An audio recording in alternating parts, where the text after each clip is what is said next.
Hello, fiction friends. It's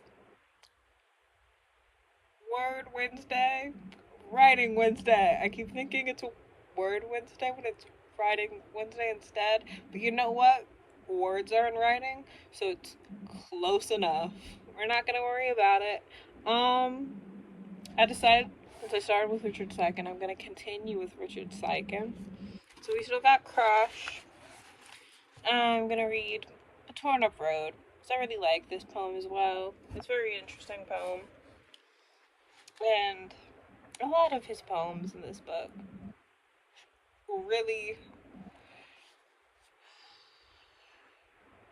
I can't think of the word. It makes me feel a lot of emotions, and I like sharing those intense emotions because they make me happy, make me feel things, and they make me feel seen, but also different. Sometimes I don't relate to the poems fully, but sometimes I do. Sometimes they hurt. So, this is The Torn Up Road on page 9 and 10, I believe. 1. There's no way to make this story interesting.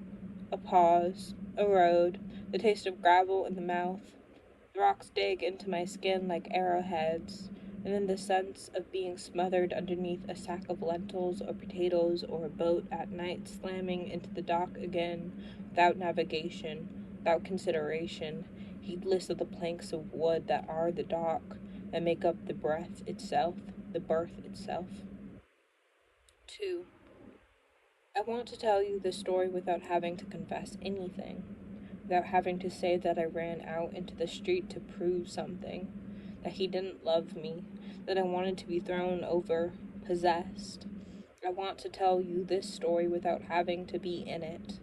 Max in the wrong clothes, Max at the party drunk again, Max in the kitchen, in refrigerator light, his hands around the neck of a beer. Tell me we're dead and I'll love you even more. I'm surprised that I say it with feeling. There's a thing in my stomach about this. A simple thing. The last rung. 3. Can you see them there, at the side of the road, not moving, not wrestling, making a circle out of the space between the circles?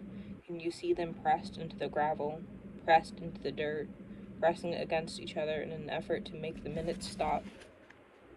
Headlights shining in all directions, night spilling over them like gasoline in all directions, the dark blue over everything, and them holding their breath. 4. I want to tell you this story without having to say that I ran out into the street to prove something, that he chased after me and threw me into the gravel, and he knew it wasn't going to be okay, and he told me it wasn't going to be okay. And he wouldn't kiss me, but he covered my body with his body and held me down until I promised not to run back out into the street again. But the minutes don't stop. The prayer of going nowhere. Going nowhere. 5. His shoulder blots out the stars by the minute, but the minutes don't stop.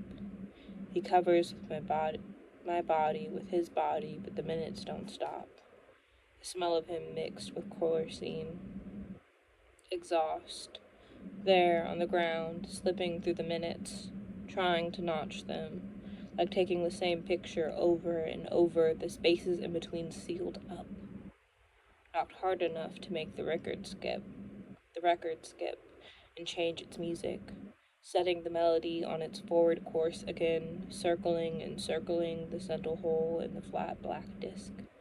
And words, little words, words too small for any hope or promise, not really soothing, but soothing nonetheless.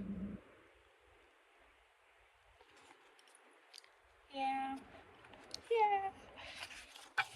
That's been Torn Up Road. All of his poems make me very emotional. I always have no words for them. Of like you heard the poem. I don't even say anything more. I think it'll be enough for Richard Siken for today. I hope you enjoyed Writing Wednesday. I remembered what it's called.